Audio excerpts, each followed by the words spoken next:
Halo Sobat Ceria, di video kali ini saya akan membawakan cerita tentang seluruh keluarga Madura yang musnah karena menebang pohon sakral yang dihuni oleh arwah leluhur. Sebelum itu, jangan lupa klik tombol subscribe-nya. Di sebuah desa terpencil di Madura, terdapat sebuah pohon beringin raksasa yang telah berusia ratusan tahun. Pohon itu dikenal sebagai Ki Ageng Beringin, dianggap sebagai penjaga desa dan penghubung antara dunia manusia dengan arwah leluhur. Setiap malam Jumat Kliwon, warga desa selalu mengadakan sesaji dan doa di bawah pohon itu sebagai bentuk penghormatan. Mereka percaya pohon itu adalah tempat bersemayamnya roh-roh leluhur yang melindungi desa dari mara bahaya. Namun, suatu hari, keluarga Pak Suroto, seorang pengusaha kayu yang baru pulang dari kota, memutuskan untuk menebang pohon itu. Ia menganggap pohon itu hanya mitos dan tidak ada gunanya. Padahal, para tetua desa telah memperingatkannya bahwa menebang Ki Ageng Beringin akan mendatangkan kutukan yang mengerikan. Pak Suroto adalah seorang pria berusia 45 tahun yang dikenal ambisius. Setelah sukses di kota, ia kembali ke desa dengan niat mengembangkan bisnis kayu.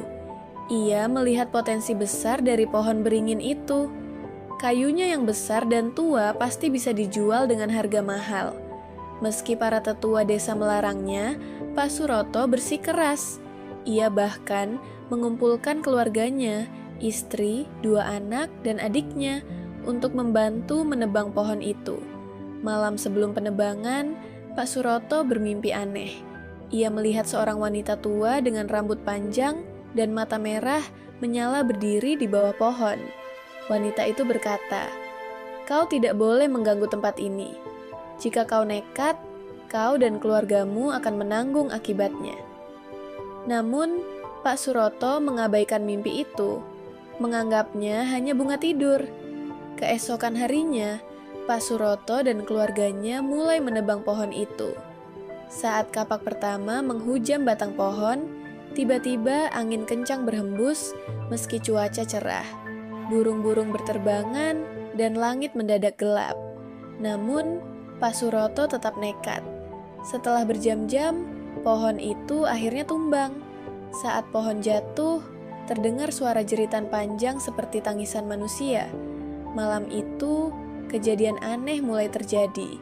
Rumah Pak Suroto dikepung oleh suara-suara bisikan yang tidak jelas. Anak bungsunya, Rina, tiba-tiba demam tinggi dan mengigau, seolah melihat sesuatu yang menakutkan.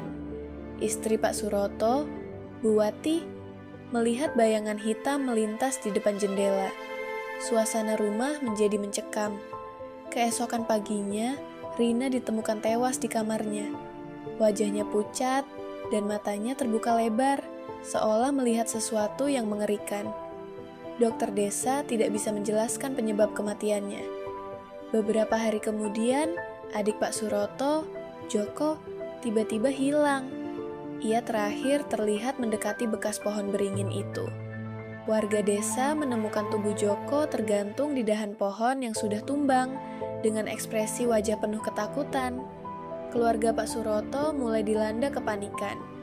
Bu Wati menjadi depresi dan sering terlihat berbicara sendiri. Anak sulung mereka, Ari, mulai mengalami halusinasi. Ia mengaku melihat sosok wanita tua yang sama seperti dalam mimpi Pak Suroto. Wanita itu selalu mengikutinya, bahkan di dalam rumah. Melihat kejadian-kejadian mengerikan itu, warga desa meminta bantuan Kiai Hasan, seorang ulama karismatik yang dikenal mampu mengusir roh jahat. Kiai Hasan segera datang ke rumah Pak Suroto. Setelah memeriksa situasi, Kiai Hasan menyimpulkan bahwa keluarga itu telah mengusik arwah leluhur yang bersemayam di pohon beringin. Kiai Hasan melakukan ritual pembersihan. Ia membakar kemenyan dan membaca doa-doa khusus. Tiba-tiba, sosok wanita tua muncul di tengah asap kemenyan.